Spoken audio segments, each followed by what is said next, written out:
تو آپ کی شہادت کا جو پس منظر ہے پہلے وہ سماعت کر لیں کہ اس کے پیچھے معاملات کیا بنے، کیونکہ آپ کوفہ کے اندر ہیں اور کوفہ میں آپ کی حکومت ہے اور آپ امیر المومنین ہیں، تو ایک خارجی شخص آتا ہے اور حملہ کرتا ہے تو وہ ایسے اچانک تو نہیں آ گیا تھا، تو کوفے میں اس کے کچھ سہولت کار بھی تھے کہ بغیر سہولت کاروں کے کوئی اس طرح کا حملہ نہیں کر سکتا، اور وہ اس دن نہیں پہنچا تھا یہ ابن ملجم، یہ 20 شعبان سے کوفے میں تھا، شعبان کی 20 تاریخ کو آیا اور 19 رمضان کو اس نے اٹیک کیا، اور یہ پلاننگ تھی پوری کہ اٹیک کب کرنا ہے۔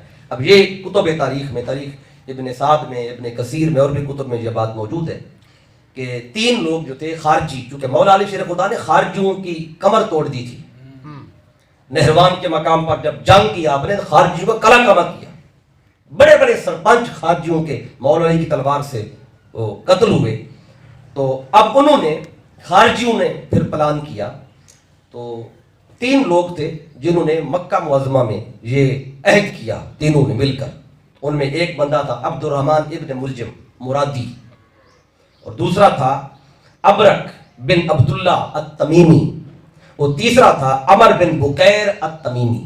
یہ تینوں نے مکے میں انہوں نے عہد کیا، ایک دوسرے کے ساتھ وعدہ کیا، کہنے لگے کہ ہم تینوں مل کر 3 لوگوں کو معاذ اللہ قتل کریں گے اہل ایمان میں سے۔ تو ان میں سے عبد الرحمن ابن ملجم نے کہا کہ میں علی ابن ابی طالب کو معاذ اللہ انہیں قتل کروں گا۔ اس کے بعد ابرک بن عبداللہ تمیمی، اس نے کہا کہ میں حضرت امیر معاویہ رضی اللہ تعالیٰ عنہ ان کو قتل کروں گا۔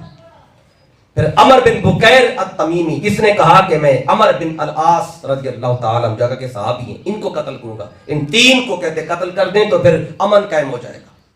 یہ کسی کو نہیں مانتے تھے، یہ ایک خارجی کہتے تھے کہ ان الحکم الا للہ، حکم تو صرف اللہ کا ہے، یہ کیوں حکومت کر رہے، یہ کیوں حاکم بنے بیٹھے، لیکن اقتدار تو صرف اللہ کا ہے، تو اللہ کا حق ہے۔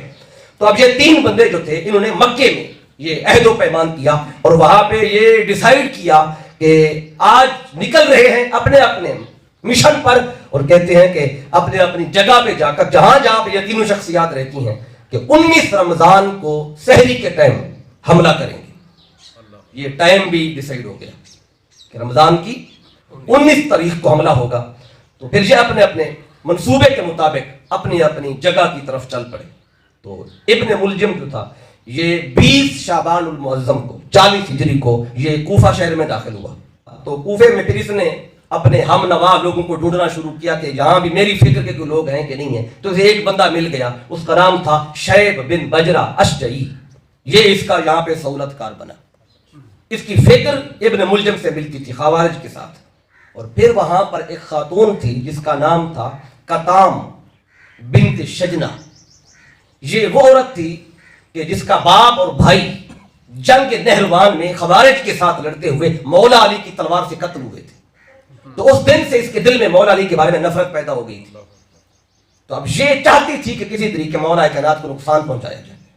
اور جب کوفے میں ایک میٹنگ میں ابن ملجم کی نگاہ اس پہ پڑی تو اس کو یہ عورت پسند آئی، تو ابن ملجم نے اس کو نکاح کا پیغام بھیجا، اس نے کہا مجھ سے نکاح کر لے۔ تو کتام بنت شجنہ یہ خاتون کہتی ہے کہ میں ایک شرط پہ تجھ سے نکاح کروں گی۔ اس نے کہا بتاؤ شرط کیا ہے؟ تو یہ کہنے لگی کہ مجھے نکاح کے بدلے 3000 درہم اور 7 علی ابن ابی طالب کا قتل، کہتے یہ 2 چیزیں دے سکتا ہے تو میں تجھ سے نکاح کرتی ہوں۔ تو ابن ملجم کہنے لگا، کہتے ہیں واللہ مجھے اس شہر میں سوائے قتل علی ابن ابی طالب کے کوئی اور چیز نہیں لائی، کہتا میں تو آیا ہی اس لیے ہوں۔ تو کہتے تو میرے ہم نوا نکلی ہے۔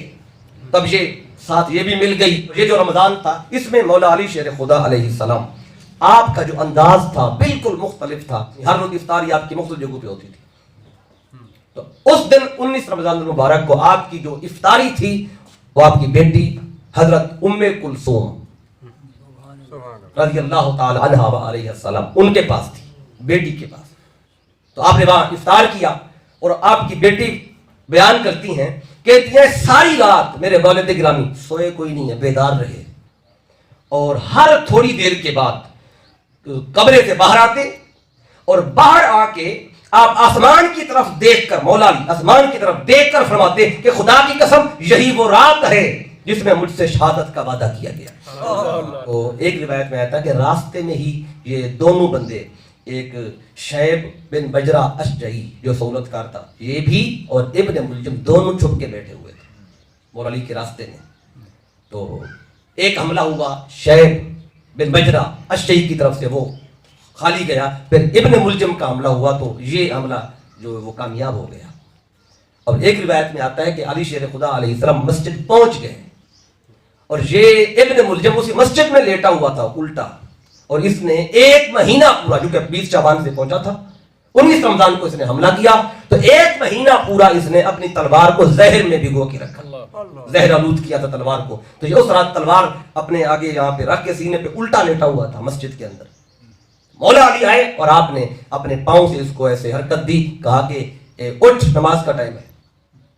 तो फिर ये उठा, तो फिर मस्जिद में जो कि नमाज के लिए फिर सारे आने लग गए।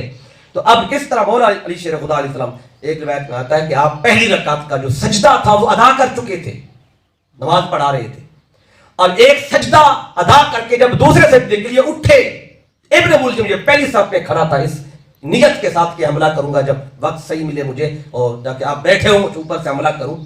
तो इसने फिर आगे बढ़ के वार किया, और जहां भी आता है कि पहला वार शैब बिन बजरा ने किया तो वो मेहराब पे तलवार लगी, दूसरा वार फिर इसने किया तो मौला अली की पेशानी पे तलवार लगी, और काफी अंदर गहराई तक तलवार चली गई। और मौला अली शेर खुदा अलैहिस्सलाम ने उस वक्त अपनी जबान मुबारक से जो कलिमात इरशाद फरमाए, जो हर तारीख की किताब के अंदर लिखे हुए हैं, आपने फरमाया बिस्मिल्लाह व बिल्लाह व अला मिल्लति रसूलिल्लाह, और फिर कहते हैं फुस्तो व रब्बिल काबा, कहते हैं रब्बे काबा की कसम, अली कामयाब हो गया, वो जो वादा था पूरा हो गया है।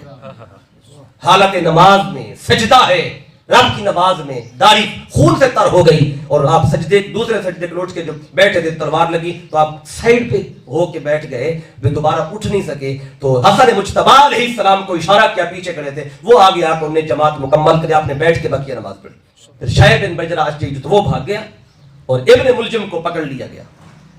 तो मौला अली शेर खुदा ने फौरन फरमाया कि जो मेरा कातिल है इसे अभी कत्ल न कर देना, अगर मैं हयात रहा इस ज़र्ब के बाद तो इसका फैसला मैं खुद करूंगा, इसे माफ करना है या किसास में कत्ल करना है।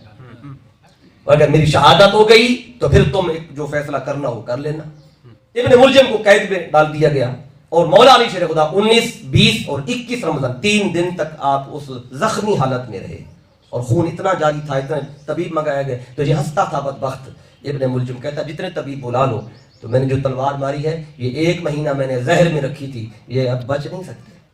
फिर आपकी वसीयत थी कि मेरे बेटो कि मेरी तदफीन कर देना, और तदफीन जहां पर करो उस जगह को पोशीदा रखना, मेरी कब्र को पोशीदा रखना। और ये आपका जनाजा इमाम हसन मुज्तबा अलैहिस्सलाम, आपने जनाजा पढ़ाया, और हजरत इमाम हसन, इमाम हुसैन और अब्दुल्लाह बिन जाफर अलैहिस्सलाम तीनों ने मिलकर मौला अली कायनात को गुस्ल किया, और बड़े बेटे ने हसन मुज्तबा अलैहिस्सलाम जनाजा पढ़ाया।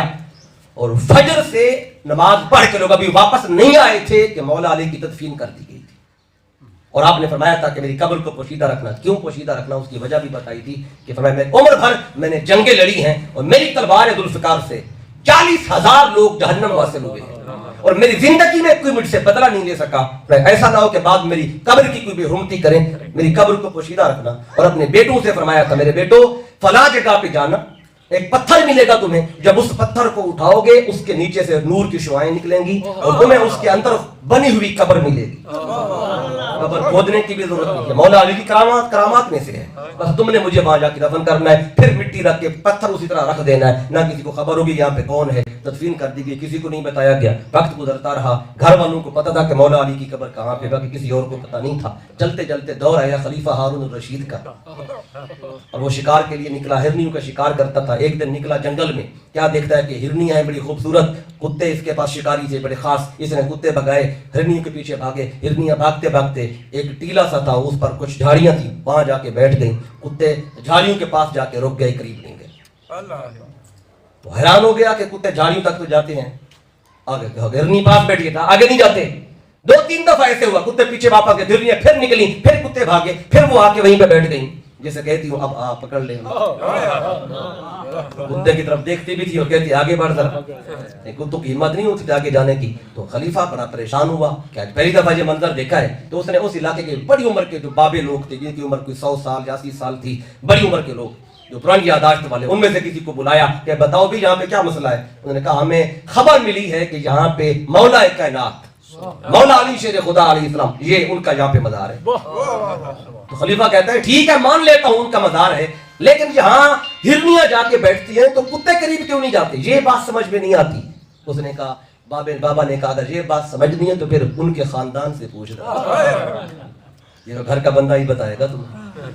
तो उस वक्त इमाम मूसा काज़िम अलैहिस्सलाम को तो मैं कि उनका दौर था, आप हयात थे, ये उनके पास पहुंचा कि आपके जद्दी अमजद की कब्र वहां पे है। तो घर वालों को तो पता था कि यहाँ पे कब्र है, तो घर वालों को तो पता था ना, बाकी उन लोगों को नहीं पता।